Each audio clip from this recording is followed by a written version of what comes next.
शुभ संध्या सभी को। आज की जो क्लास होने वाली है वो है मध्य प्रदेश के कला और संस्कृति का जो चौथा अंग है। यदि हम पिछली क्लासेस में रिव्यू करें तो उसमें सबसे पहला अंग था गायन, लोक गायन। उसके बाद था लोक नृत्य, लोक नाट्य, और इसके बाद जो चौथा अंग है कला एवं संस्कृति का वो है चित्रकला, या जैसे लोक चित्रकला भी बोलेंगे। ठीक है, फोक पेंटिंग्स। ठीक है, उसके बाद है शिल्प कला। तो ये जो तीन अंग हैं वो हम पिछली क्लासेस में पढ़ चुके थे, और मैंने बताया था कि मध्य प्रदेश के विभिन्न क्षेत्रों का कला एवं संस्कृति के आधार पर 4 क्षेत्रों में वर्गीकरण किया गया था। वो 4 क्षेत्र कौन कौन से थे? मालवा, नेमाड़, बुंदेलखंड और बघेलखंड। ठीक है, तो गायन, लोकनृत्य और लोक नाट्यों के पश्चात जो कला एवं संस्कृति का चौथा अंग है वो है चित्रकला। आज हम जो क्लास प्रारंभ करेंगे उसमें देखेंगे कि विभिन्न क्षेत्रों में प्रचलित प्रमुख लोक चित्रकलाएं कौन कौन सी है। ठीक है, तो चलिए प्रारंभ करते हैं आज की क्लास। जो सबसे पहला क्षेत्र है वो है मालवा का क्षेत्र। मालवा के क्षेत्र में प्रचलित जो चित्रकलाएं प्रमुख हैं, नाम से याद रखिएगा कि मालवा और चित्रकला। तो मालवा से हुआ मांडना, मालवा से क्या हुआ? मांडना, और चित्रकला से हुआ चित्रावण। ठीक है, तो मांडना और चित्रावण 2 प्रमुख चित्रकलाएं हैं। इसके अलावा संजा, देवासा और शाहनाई भी यहाँ पे प्रचलित है। तो चलिए बारी बारी से इनका अध्ययन करते हैं, और इनसे संबंधित जो प्रश्न है वो ये आया है कि चित्रावण पेंटिंग्स किस क्षेत्रों में प्रचलित है, प्रसिद्ध है? तो कौन से क्षेत्र में? मालवा के क्षेत्र में। जो प्रमुख बातें हैं उनके बारे में पढ़ना है हमें। ठीक है, नहीं तो पढ़ने को तो बहुत सारा है। तो चलिए प्रारंभ करते हैं। सबसे पहला है चित्रावण।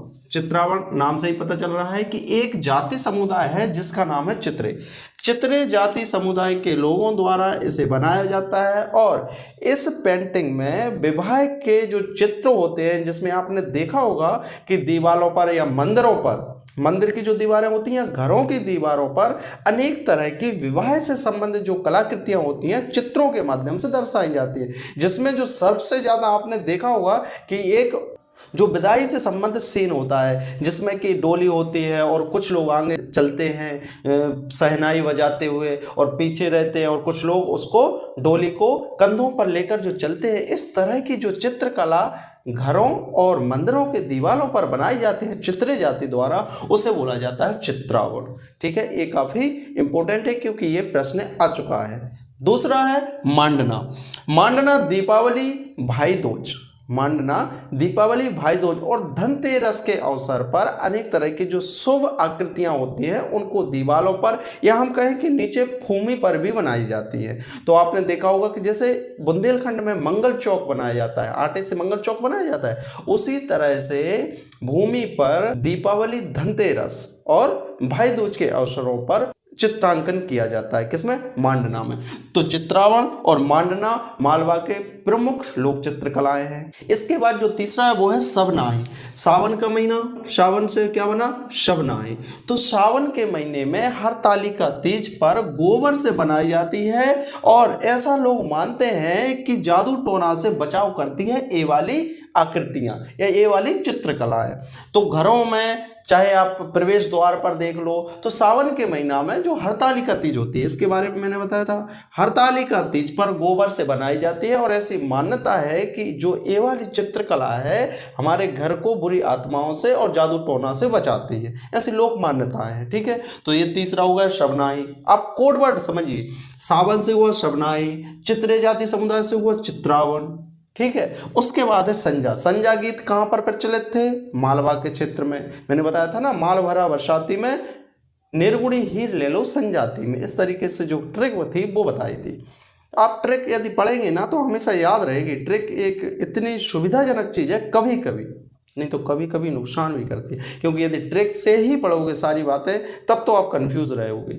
इसलिए जो लीडिंग वर्ड होता है कि ये जो ट्रिक है वो किस लिए बनाई गई है, उस बात को विशेष रूप से याद रखना चाहिए। ठीक है, जैसे लोक गायन के लिए क्या थी कि माल भरा बरसाती में निर्गुणी हीर ले लो संजाति में, तो वहां पर संजा गीत थे। तो संजा गीत कौन थे?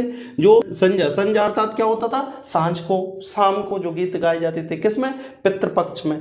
तो श्राद्ध पितृपक्ष में गोबर व फूल पत्ती को 16 दिनों तक जो दीवारें होती हैं घर की, वहां पर किशोरियों के द्वारा किस किस से, गोबर और फूल पत्ती से अनेक तरह की आकृतियां बनाई जाती हैं, उसे बोला जाता है संजा चित्रकला। ये भी मालवा के क्षेत्र में प्रचलित है।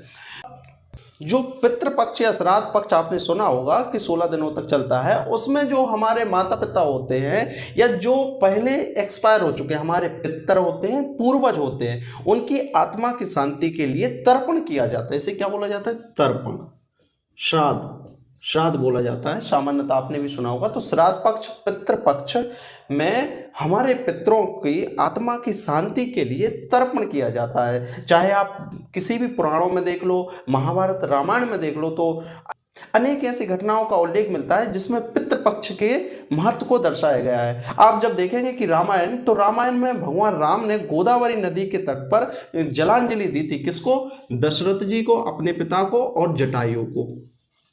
ठीक है, तो इस तरह से जो पितृपक्ष होता है, श्राद्ध पक्ष होता है, उसमें अपने पूर्वजों की आत्मा के शांति के लिए उन्हें श्राद्ध दिया जाता है, तर्पण दिया जाता है। ठीक है, तो जो संजा गीत है वो श्राद्ध पक्ष में गोबर व फूल पत्ती से 16 दिनों तक दीवारों पर अनेक आकृतियों का चित्रांकन किया जाता है किशोरियों द्वारा। ठीक है, इसके बाद जो अंतिम है वो है दिवासा। यह एक भित्ति चित्र है। भित्ति चित्र अर्थात भित्ति का अर्थ क्या होता है? जो दीवारों पर बनाई जाती है। एक्चुअल में जो चित्रकला है वो आज की देन नहीं है। आप देखेंगे कि जब मानव गुफाओं में रहता था, या हम कहें भीमबेटका की गुफाएं या और भी अन्य गुफाएं हैं, जिनमें आप देखेंगे कि दीवारों पर अनेक तरह का चित्रांकन किया गया है। तो ये जो चित्रकला है उसी समय से उद्गम मानी जाती है। मतलब मानव को जब किसी भी भाषा का ज्ञान नहीं था तो अपने विचारों को व्यक्त करने के लिए वो चित्रों का सहारा लेता था। तो उस समय की जो लिपि थी वो भी चित्रलिपि थी। मैंने बताया भी था कि जो आदि मानव काल की लिपि थी वो कौन सी थी? चित्रलिपि। चित्रों के माध्यम से अपने विचारों को व्यक्त किया जाता था। तो जो उसी तरह से अनेक ऐसे चित्रों का चित्रांकन किया जाता है दीवारों पर, भूमि पर, जो अलग अलग त्योहारों से जोड़े गए और उनका अलग अलग महत्व हो गया। तो चित्रकला जो मालवा में प्रसिद्ध है वो कौन कौन सी है? सबसे पहला चित्रावण और दूसरा है मांडना। तो इसको आप विशेष रूप से याद करेंगे। दिवासा है वो एक भित्ति चित्रकला है जो किशोरियों द्वारा श्राद्ध पक्ष में, संजा और दिवासा दोनों जो है वो श्राद्ध पक्ष में किशोरियों द्वारा आकृतियां बनाई जाती हैं। ठीक है, तो इनको याद रखने के लिए ऐसे कोई विशेष ट्रिक की आवश्यकता नहीं है। बस याद रखिएगा, मालवा से हुआ मांडना और चित्रकला से हुआ चित्रावण, ये दो प्रसिद्ध चित्रकलाएं हैं मालवा के क्षेत्र में। ठीक है, जो अगली क्लास होगी उसमें हम पढ़ेंगे निमाड़ के क्षेत्र में प्रचलित प्रमुख चित्रकलाओं के बारे में। तब तक के लिए बहुत बहुत शुक्रिया।